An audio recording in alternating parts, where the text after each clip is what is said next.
So, it's week 5 of the school closure. How many more weeks will there be? What's going to happen? Now, all we do know is we must be closer to coming back together, mustn't we? Already we're starting to talk about how society might be creaking back into gear again. And by the end of this week, we might actually find out a bit more. And the good news is, you'll probably find out exactly when we will. So, I'm now getting an idea from teachers who's coping well with accessing the work, who's organising themselves to do it, who's submitting it. And the good thing is, most people are saying that's most of you. But some of you, you're doing the hard bit. You're trying the task you set, but then you're not letting your teachers know that it's been done. You're not submitting it, which is a bit daft, really, isn't it? So I think over these next couple of weeks, I'm going to get a few more emails about who I need to chase up, who possibly needs a bit more encouragement with what they're doing. Please let me know if there are genuine problems, and there's all sorts of genuine reasons, aren't there? There might be 4 of you sharing the same computer. There might be bad broadband. Your printer may not be working. If you let me know before the teachers get on to me, I can let them know before they jump to the wrong conclusions. Now, particularly now that the novelty of the situation has well and truly worn off. Now, at times when I want to inspire myself, I often resort to Muhammad Ali, okay? And I don't think I could say it better than this. I hated every minute of training, but I said, don't quit. Suffer now and live the rest of your life as a champion, okay? And that's really, a lot of the days are boring, aren't they? You wake up, you'll be working through the work. You can't spend all your time outside in the sunshine, but there is actually going to be a reward for pushing on, isn't there? The reward for pushing on will be that when we are eventually back together, you're not behind in the work. Or bits you're stuck on, you could have post-its through your book and say, when you're back, you say, well, I did all this work, but what about this point? What about these bits? So every day, doesn't matter how good or bad the previous day's been, wake up, knock the work out of the park, get it done as soon as you can. Get the harder work done in the morning. If there's things you look forward to, do those in the afternoon.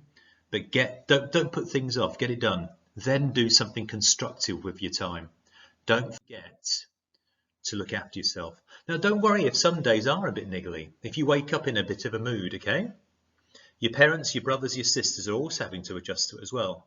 Now, I found we've got our twins, our youngsters, who are much younger than you are, and we're finding it difficult to make the adjustment from being teachers at school and parents at home, but also then delivered the work to them, keep them on the work. And it's a challenge. So every day we're doing the same. We're readjusting, okay? We're being honest with ourselves. So this week as well, why not concentrate on, are you being patient and kind and understanding? Or are you just expecting those things from other people? Okay? Also, at the beginning, we've said the novelty's worn off. I sent something about well-being at the very beginning. Mr. Alcott often references it in his bits in the student bulletin. Mrs. Reeves is sending out a great questionnaire this week to help you refocus on your well-being. There's sort of a tick list for all the things you're doing on what days you're doing it. So it's all well and good saying you're doing things, but you can actually sit down and say, actually, well, I did that on Monday, and I did that on Wednesday, and I did that on Friday, but I didn't give myself a chance to get some physical exercise, okay? So in the first few weeks, I was like a Viking with getting everything done. I was absolutely on it. I was emailing students. I was keen. I got through all the house jobs in a couple of days, but then over Easter, it sort of slipped. I found myself sitting round the house in my hoodie. It all became a bit meh. And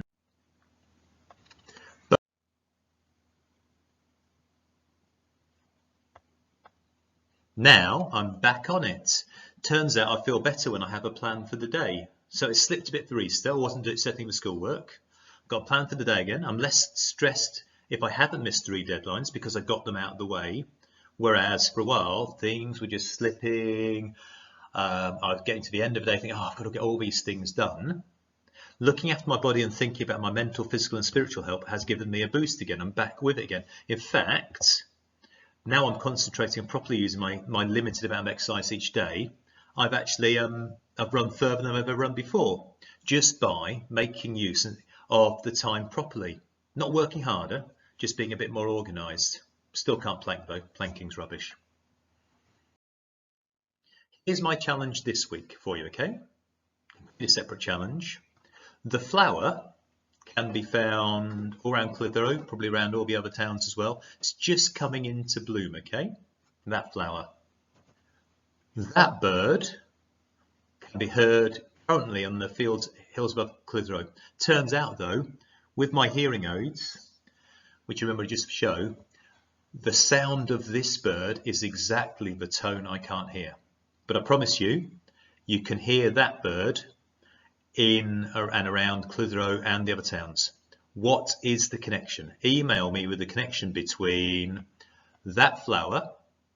What's the connection between that flower and this rather unusual looking bird? And I don't think we can go past this week without referencing the fact that on Friday, it's a bank holiday, it's a very strange bank holiday. You're not in school this week to go back home again, but it's VE Day. It's the 75th anniversary of the end of conflict in Europe at the end of the Second World War. Now, John Gillespie Magee, I can see that name there, was born in 1922, died in 1941. He was a pilot in the Second World War, well, up until the age of 19. So we can see from that how much older was he than you. 19, he was 7 years older than you were. Okay, but he was a pilot flying these. He was a pilot flying Spitfires, and he wrote, in the short time he was alive, he wrote this: High Flight, Airman's Ecstasy.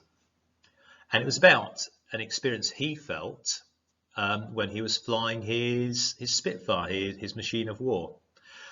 Oh, I have slipped the surly bonds of earth and danced the skies on laughter-silvered wings. Sunward I've climbed and joined the tumbling mirth of sun-split clouds, and done 100 things you have not dreamed of, wheeled and soared and swung high in the sunlit silence. Hovering there, I've chased the shouting wind along and flung my eager craft through footless halls of air. Up the long delirious burning blue, I've topped the windswept heights with easy grace, where ne'er lark or ever eagle flew. And while with silent lifting mind I've trod the high untrespassed sanctity of space, put my hand out and touched the face of God. Thoughts of an airman from the Second World War. Okay, what say? Now, sometimes I write these assemblies, and I'm really pleased that some people have replied with entries for photographing competitions. What about this time? Your act of kindness might be sending me an email and telling me that I'm not just shouting into the void this week. Okay, and the other thing to say would be, each week we're off is actually another week closer to being back again, isn't it? And I'll have to admit it, I am missing you. Okay, see you soon.